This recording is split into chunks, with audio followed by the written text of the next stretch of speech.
Pada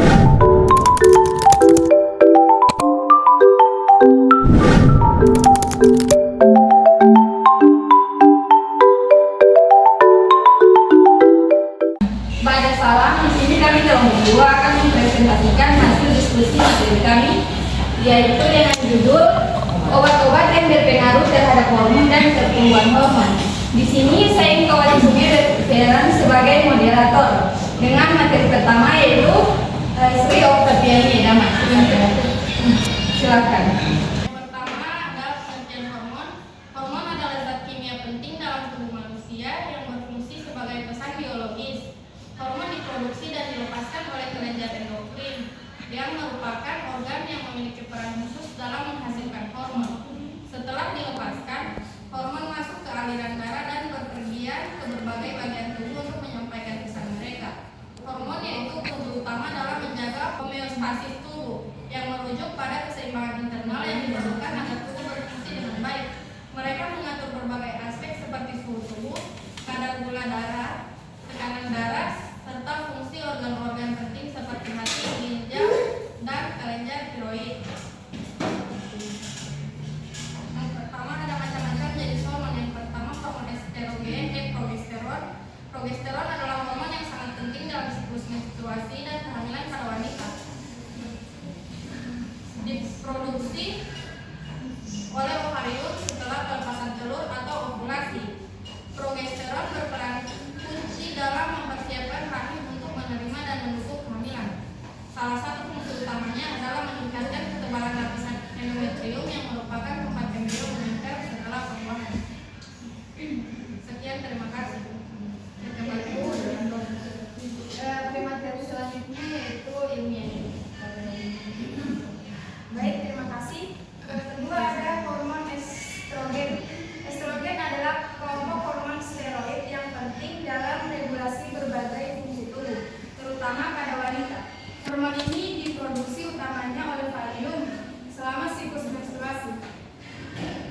Pada tahap menopause, produksi estrogen menurun secara signifikan yang dapat menyebabkan gejala seperti hot flashes, penurunan kepadatan tulang, dan perubahan mood. Yang ketiga ada hormon testosteron. Testosteron adalah hormon steroid yang penting untuk kedua jenis kelamin manusia. Meskipun produksi dan peranannya berbeda antara pria dan wanita. Pada pria, testosteron diproduksi secara utama di dalam testis dan berperan dalam pengembangan karakteristik sesuai sekunder seperti pertumbuhan otot, kepadatan tulang, dan distribusi rahim tubuh. Pada wanita, hormon ini berperan dalam pengaturan libido atau gairah seksual, menjaga kesehatan vagina, payudara, dan kesuburan. Yang keempat, hormon luteinizing hormon. Hormon luteinizing adalah sel secara keseluruhan. Hormon luteinizing adalah kunci dalam mengatur fungsi reproduksi yang sehat dan keseimbangan hormonal baik pada wanita maupun pria. Pemahaman mendalam tentang perannya dalam siklus menstruasi, ovulasi, produksi testosteron, dan kesehatan umum memungkinkan para profesional medis untuk mengelola gangguan hormonal dengan lebih efektif dan mempromosikan kesehatan reproduksi yang optimal bagi individu. Terima kasih. Selanjutnya materi ketiga yaitu disinta mengalami kelahiran. Yang kelima ada hormon stimulating hormon atau FSH. Itu adalah hormon penting dalam proses reproduksi manusia yang diproduksi oleh kelenjar pituitari anterior di otak. Terus ada hormon oksitosin. Yang keenam itu adalah hormon peptida yang diproduksi oleh otak dan dilepaskan oleh kelenjar hipofisis posterior. Selanjutnya ada mekanisme tindakan hormon. Hormon berfungsi sebagai pesan-pesan kimia yang membawa informasi dan instruksi ke sel-sel tubuh. Inilah mekanisme. Yang B, sistem endokrin.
itu bisa disebabkan oleh stres yang berlebihan yang berkepanjangan yang membuat seseorang memiliki terlalu banyak adrenalin.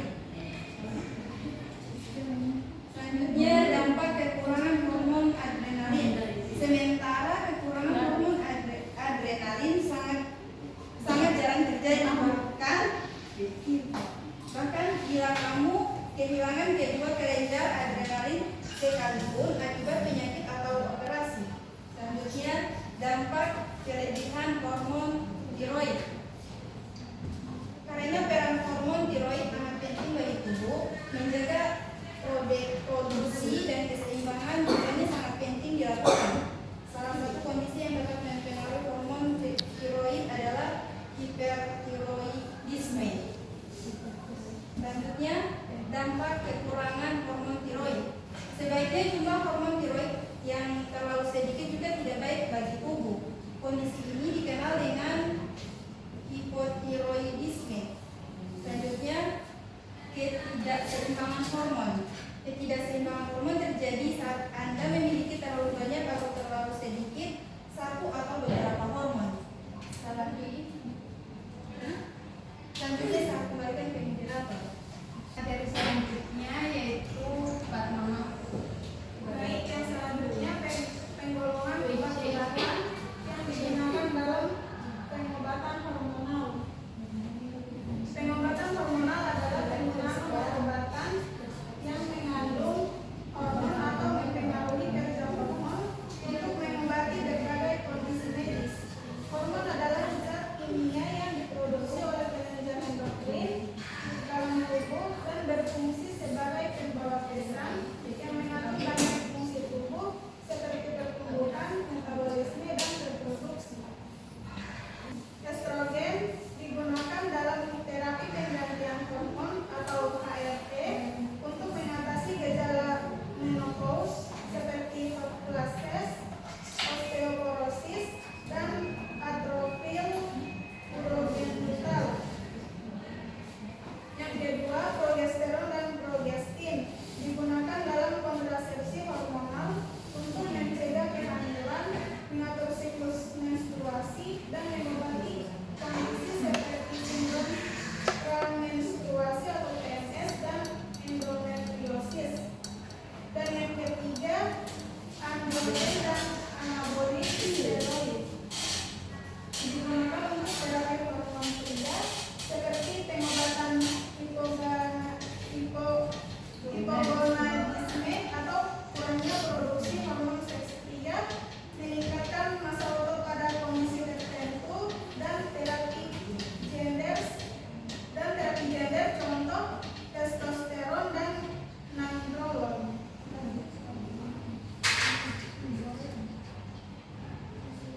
Yang berikut, masing-masing jenis obat hormonal ini digunakan untuk mengatasi gangguan atas kondisi spesifik yang melibatkan ketidakseimbangan hormon dalam tubuh.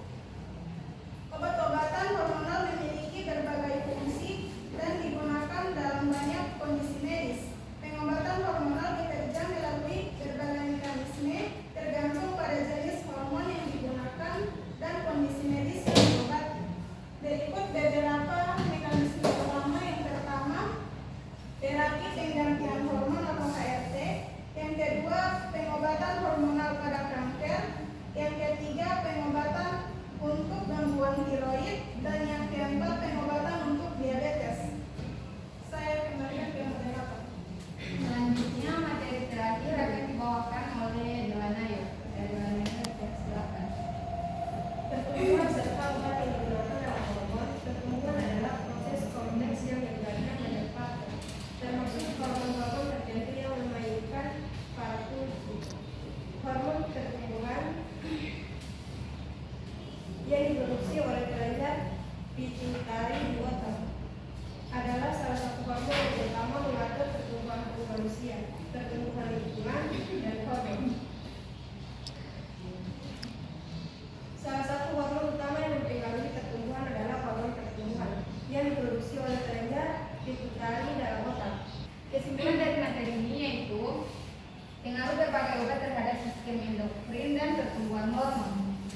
Menyoroti peran penting hormon dalam regulasi fungsi tubuh, obat-obatan seperti steroid, hormon tiroid sintesis, dan antiandrogen diketahui dapat memodifikasi produksi atau fungsi hormon melalui mekanisme aksi spesifik, termasuk interaksi dengan reseptor hormon atau pengaruh pada sintesis dan sekresi hormon. Perubahan hormon yang diinduksi oleh obat-obatan ini dapat berdampak signifikan pada pertumbuhan dan perkembangan, baik dalam jangka pendek maupun jangka panjang. Sebagai contoh, penggunaan steroid dapat meningkatkan sintesis protein dan pertumbuhan jaringan, tetapi juga dapat menyebabkan efek samping seperti disfungsi adrenal dan ketidakseimbangan hormon lainnya.